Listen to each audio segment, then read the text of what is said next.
Hello dear students, this is Daisy ma'am and today we are going to start with the next topic of this chapter, that is Newton's third law of motion. So let's start with the topic. Newton's third law of motion states that when one object exerts a force on another object, the second object instantaneously exert a force back on the first. That means कि अगर हम example में समझ सकते हैं, मान लीजिए कोई ऑब्जेक्ट ए है और वो फोर्स एक्सर्ट कर रहा है ऑब्जेक्ट बी पे, तो ऑब्जेक्ट बी भी फोर्स एक्सर्ट करेगी ऑब्जेक्ट ए पे। तो एक्सपेरिमेंटली ये ऑब्जर्व किया गया है कि ये जो दो फोर्सेस हैं जो एक दूसरे पे लग रहे हैं, ये इक्वल होते हैं मैग्नीट्यूड में, यानी कि इनकी जो क्वांटिटी है या इनकी जो स्ट्रेंथ एक दूसरे पे जितनी स्ट्रेंथ से लगा रहे हैं वो इक्वल होगा, लेकिन इनका जो डायरेक्शन होगा वो ऑपोजिट होगा। तो जो ये फोर्स एक्सर्ट कर रहा है ऑब्जेक्ट ए ऑब्जेक्ट बी पे, उसको एक्शन फोर्स बोलेंगे, और जो फोर्स एक्सर्ट कर रहा है ऑब्जेक्ट बी ऑब्जेक्ट ए पे, उसको रिएक्शन फोर्स बोलेंगे। तो इस चीज़ को समझने के लिए हम एग्जाम्पल को देखेंगे। तो एग्जाम्पल से पहले हम यहाँ पर इसको देखिए, जो सेकंड पॉइंट है, these two forces are always equal in magnitude but opposite in direction. तो ये जो दो फोर्सेस हैं यानी कि एक्शन फोर्स और रिएक्शन फोर्स, ये दोनों इक्वल मैग्नीट्यूड पे अप्लाई होते हैं, लेकिन इनके डायरेक्शन हमेशा ऑपोजिट डायरेक्शन में होते हैं। तो इसके एग्जाम्पल को हम देखेंगे। In a game of hockey or football, sometimes one player collides with another player. अगर आपने कभी टेलीविज़न पे हॉकी मैच या फिर फुटबॉल मैच देखा होगा तो आपने देखा होगा कभी कभी जो प्लेयर्स होते हैं, दो प्लेयर्स होते हैं, आपस में टकरा जाते हैं और दोनों ही प्लेयर्स को ऐसा फील होता है जैसे बहुत तेज़ चोट लग गई है। और ये जो ऐसा इसलिए फील होता है क्योंकि दोनों प्लेयर्स जब आपस में टकराते हैं तो एक्चुअली में ये फोर्स अप्लाई कर रहे होते हैं, और जो फोर्स फर्स्ट प्लेयर फोर्स जो सेकेंड प्लेयर पे लगाता है वो एक्शन फोर्स होता है, और जो सेकेंड प्लेयर की फोर्स एक्सर्ट करता है फर्स्ट प्लेयर पे, उसको रिएक्शन फोर्स कहते हैं। तो ये दोनों ही जो फोर्सेस हैं यानी कि एक्शन फोर्स और रिएक्शन फोर्स, ये एक साथ काम करते हैं, ठीक है, ये साइमल्टेनियसली काम करते हैं। तो ये एग्जाम्पल हो गया कि यहाँ पे दोनों फोर्सेस काम कर रहे हैं। Next example is when you strike a rubber ball against a hard wall और hard floor, the ball exert a force on the wall और ऑन द फ्लोर। यानी कि अगर आप एक रबर बॉल को किसी हार्ड वॉल या हार्ड फ्लोर के अगेंस्ट में स्ट्राइक करते हैं, मारते हैं उसके ऊपर, तो बॉल एक फोर्स एक्सर्ट करती है उस वॉल के ऊपर या उस फ्लोर के ऊपर, और उस फोर्स को बोलते हैं एक्शन फोर्स। और इन टर्न यानी कि ये जो फोर्स बॉल ने वॉल पे या फ्लोर पे लगाया है, इसके रिटर्न में क्या होगा कि जो वॉल है या फ्लोर है वो इक्वल फोर्स जो है वो बॉल के ऊपर लगाएगी, लेकिन ऑपोजिट डायरेक्शन में लगाएगी। तो इस फोर्स को बोलेंगे रिएक्शन फोर्स, और इसी रिएक्शन फोर्स की वजह से बॉल जो है वो रिबाउंड होकर आपके पास वापस आती है। So the statement is to every action there is equal and opposite reaction. तो ये थर्ड लॉ ऑफ मोशन जो न्यूटन ने दिया है, इसका जो स्टेटमेंट है ये बताता है कि हर एक एक्शन का एक इक्वल और एक ऑपोजिट रिएक्शन होता है। तो इस कंटेस्ट में यहाँ कुछ इंपॉर्टेंट पॉइंट्स है जो हम लोग पढ़ेंगे। Number 1, the words action and reaction indicate two forces. यहाँ पे हम एक्शन और रिएक्शन दो वर्ड्स के बारे में बात कर रहे हैं। तो ये जो दो वर्ड्स हैं ये एक्चुअली में है क्या, ये दो तरह के फोर्सेस हैं जो ऑब्जेक्ट के एक दूसरे के पास आने से डेवलप होते हैं, क्रिएट होते हैं, और ये जो फोर्स एक्सर्ट होता है एक ऑब्जेक्ट का दूसरे के ऊपर, उसको एक्शन बोलते हैं, ठीक है। यानी कि जो फर्स्ट ऑब्जेक्ट है वो सेकेंड ऑब्जेक्ट पे जो फोर्स लगा रहा है वो एक्शन फोर्स हो गया, और जो सेकेंड ऑब्जेक्ट है वो रिटर्न करके जो फोर्स फर्स्ट पे लगा रहा है वो रिएक्शन हो गया। तो इनको हम जो है एक्शन और रिएक्शन फोर्सेस बोलते हैं, और ये तभी लगते हैं जब दो ऑब्जेक्ट आपस में इंटरेक्ट करते हैं। And second is action and reaction forces act simultaneously for exactly equal time. यानी कि ये जो दोनों फोर्सेस हैं, अगर हम ये कहें कि पहले एक्शन फोर्स लगता है उसकी थोड़ी देर के बाद रिएक्शन फोर्स लगता है, तो ऐसा नहीं है। ये दोनों ही जो फोर्सेस हैं ये बिल्कुल एक साथ साइमल्टेनियसली यानी कि बिल्कुल एक साथ एग्जैक्टली इक्वल टाइम में ही अप्लाई होते हैं। The next is third point, magnitude of action and reaction forces are always equal but their directions are mutually opposite।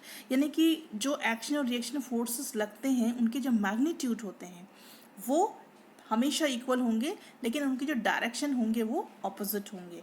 तो इस चीज़ को समझने के लिए यहाँ पे एक्सपेरिमेंट, आपको पिक्चर दिख रहा होगा, यहाँ पे एक एक्सपेरिमेंट किया गया है। यहाँ पे दो बैलेंसेस हैं, स्प्रिंग बैलेंसेस हैं, और वो ए एंड बी। आप देखेंगे ए और बी के बीच में हुक है जिससे ये आपस में कनेक्टेड है।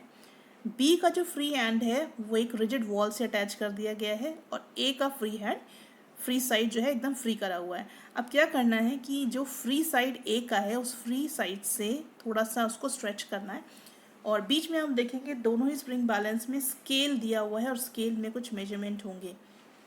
तो जब इसको स्प्रिंग को स्ट्रेच करेंगे तो दोनों ही जो स्प्रिंग बैलेंस है दोनों में रीडिंग एकदम सेम आएगी। ऐसा इसलिए होगा क्योंकि दोनों में ही बिल्कुल equal amount of force apply होगा। इसीलिए ये इस चीज़ को बताता है कि जो मैग्नीट्यूड है एक्शन और रिएक्शन का वो हमेशा इक्वल ही होता है। तो यहाँ पे जो फोर्सेस लग रहे हैं दोनों बिल्कुल इक्वल अमाउंट में लगेंगे, और इनकी जो डायरेक्शन होंगे वो म्यूचुअली ऑपोजिट होंगे। तो यहाँ पे हम देखेंगे जो स्प्रिंग ए स्प्रिंग बी पे जो फोर्स लगा रहा है that is capital F B A is equal to capital F A B, जो कि बी स्प्रिंग ए पे लगा रहा है। तो ये दोनों फोर्सेस बिल्कुल इक्वल होंगे, एकदम बराबर होंगे। Then we will move to next one. Fourth point, the action and reaction forces always act on two different objects. यानी कि एक्शन और रिएक्शन फोर्सेस हमेशा दो अलग अलग ऑब्जेक्ट पे लगते हैं, और इसका ये रीज़न है। इसी वजह से क्या होता है, एक्शन और रिएक्शन फोर्स जो है वो कभी भी एक दूसरे को कैंसिल नहीं करते हैं। फिफ्थ पॉइंट है, from Newton's third law of motion it is clear that forces always occur in pairs. यानी कि न्यूटन्स थर्ड लॉ इस बात को क्लियर कर रही है कि फोर्सेस हमेशा पेयर्स में ही अकर होते हैं। अगर सिंगल फोर्स की हम बात करें कि अगर सिंगल फोर्स नेचर में है या वो काम कर सकता है, तो ये बिल्कुल भी पॉसिबल नहीं है। यानी कि अगर सिर्फ एक्शन फोर्स काम करे और रिएक्शन ना करे तो ये पॉसिबल नहीं है। जब भी फोर्सेस काम करेंगे पेयर में काम करेंगे। अगर एक्शन फोर्स लग रहा है तो रिएक्शन फोर्स भी लगेगा। Next is sixth point. Although action and reaction forces are always equal in magnitude, these forces may not produce acceleration of equal magnitudes. यानी कि एक्शन और रिएक्शन फोर्सेस हमेशा इक्वल मैग्नीट्यूड के तो होते हैं, और लेकिन जो ये फोर्सेस प्रोड्यूस कर रहे हैं उसमें जो मैग्नीट्यूड डेवलप हो रहा है ये ज़रूरी नहीं है कि उनका एक्सेलरेशन जो है वो इक्वल मैग्नीट्यूड का ही हो। और इसका एक रीज़न ये है कि जो दो ऑब्जेक्ट जिनके बीच में ये फोर्सेस लग रहे हैं उनके मासेस जो हैं वो डिफरेंट होते हैं, और यही कारण है कि जो एक्सेलरेशन इनके मैग्नीट्यूड में होगा वो सेम नहीं होगा। Next is examples to illustrate Newton's third law of motion. ये कुछ एग्जाम्पल्स हैं जिससे आपको न्यूटन्स की थर्ड लॉ ऑफ मोशन और अच्छे से समझ में आएगी। Number one is walking of a person. अगर हम अपना ही एग्जाम्पल ले लेते हैं, अगर हम रोड पर चलते हैं तो हम बेसिकली करते क्या हैं, हम अपने पैर से यानी अपने फुट से रोड को पीछे की तरफ पुश करते हैं, पीछे की तरफ पुश करेंगे, और रोड इसके रिटर्न में क्या करेगी, इक्वल फोर्स अप्लाई करेगी हमारे फुट पर, और हम आगे की डायरेक्शन में बढ़ेंगे। तो यानी कि इस रिएक्शन और रिएक्शन फोर्सेस की वजह से ही हम वॉक कर पाते हैं, हम चल पाते हैं। सेकेंड है स्विमिंग ऑफ अ पर्सन। इसमें भी सेम एप्लीकेशन लगेगी कि जब भी कोई स्विमर स्विम करता है तो वो वाटर को पीछे की तरफ फेंकता है अपने आर्म से, जो कि एक एक्शन फोर्स हो गया, वाटर के ऊपर लगेगा। और वाटर क्या करेगा, वाटर इक्वल फोर्स को इक्वल अमाउंट ऑफ फोर्स यानी कि रिएक्शन फोर्स को स्विमर के ऊपर अप्लाई करेगा, जिससे स्विमर जो है वो आगे की तरफ बढ़ जाएगा, और इसी वजह से स्विमिंग जो वो इंसान है वो स्विमिंग आराम से कर सकता है। Third is recoil of a gun. Gun आप लोगों ने ज़रूर देखी होगी। तो जब भी गन को फायर किया जाता है तो उस समय एक फॉरवर्ड पुश लगता है बुलेट के ऊपर, ठीक है। तो जो बुलेट एग्जर्ट क्या करती है, एक बुलेट इक्वल अमाउंट और ऑपोजिट डायरेक्शन में फोर्स जो है वो गन के ऊपर अप्लाई करती है, जिसकी वजह से गन पीछे की डायरेक्शन में चली जाती है, और जो बुलेट का जो मास होता है वो तो कम होता है as compare to the gun, और गन का जो मास है वो ग्रेटर है। तो गन जो होगी वो क्या करेगी, वो बैकवर्ड एक्सेलरेशन में पीछे चली जाएगी, और जो बुलेट है वो फॉरवर्ड एक्सेलरेशन की वजह से आगे चली जाएगी।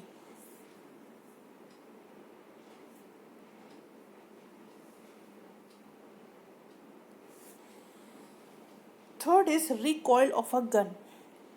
अगर गन को फायर किया जाए तो वो एक फॉरवर्ड पुश जो है वो बुलेट के ऊपर लगाती है, और बुलेट क्या करेगी, वो एक्सर्ट करती है इक्वल और ऑपोजिट डायरेक्शन में फोर्स वो गन के ऊपर लगाती है।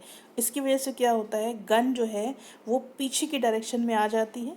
अब क्योंकि गन का मास जो है वो बुलेट के मास से बहुत ज़्यादा होता है, और some for same force the backward acceleration of gun is much less than that of forward relation to the bullet। यानी कि क्योंकि अब उसका मास बहुत ज़्यादा है तो सेम फोर्स लगेगा, लेकिन बैकवर्ड एक्सेलरेशन होगा गन का, और बुलेट जो है वो आगे की तरफ मूव कर जाएगी।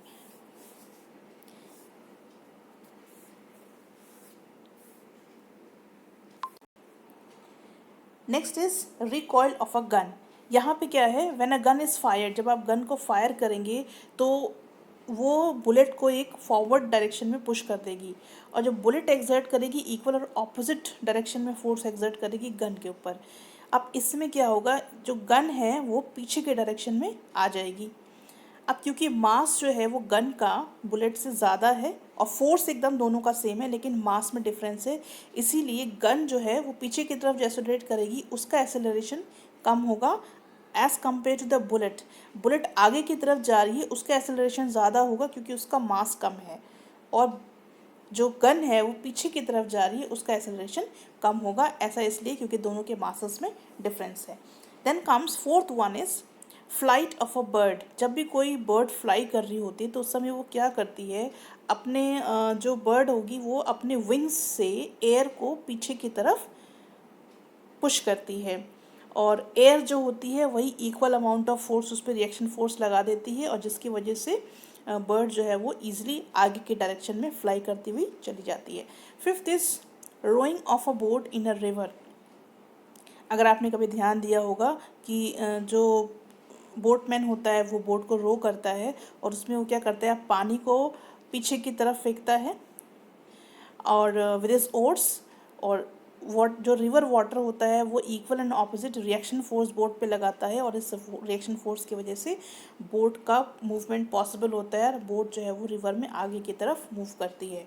The next example is when a sailor jumps out of a rowing boat, the boat is found to move in backward direction due to reaction force। Same चीज़ है, इसमें भी हम देखेंगे क्या होता है कि जब सेलर जो है वो रोइंग बोट, जो कि ऑलरेडी बोट रो हो रही है, उसमें से जंप करता है, तो वो इस चीज़ को आप ऑब्जर्व करेंगी, जो बोट होती है वो थोड़ा सा पीछे के डायरेक्शन में चली जाती है because of the reaction force. अब क्योंकि जो सेलर है वो आगे की तरफ जंप कर रहा है, फॉरवर्ड डायरेक्शन में जा रहा है, तो वो जो फोर्स अप्लाई कर रहा है that is a reaction force, उस रिएक्शन फोर्स की वजह से जो बोट है वो बैकवर्ड डायरेक्शन में मूव करती है। The next is working principle of jet plane.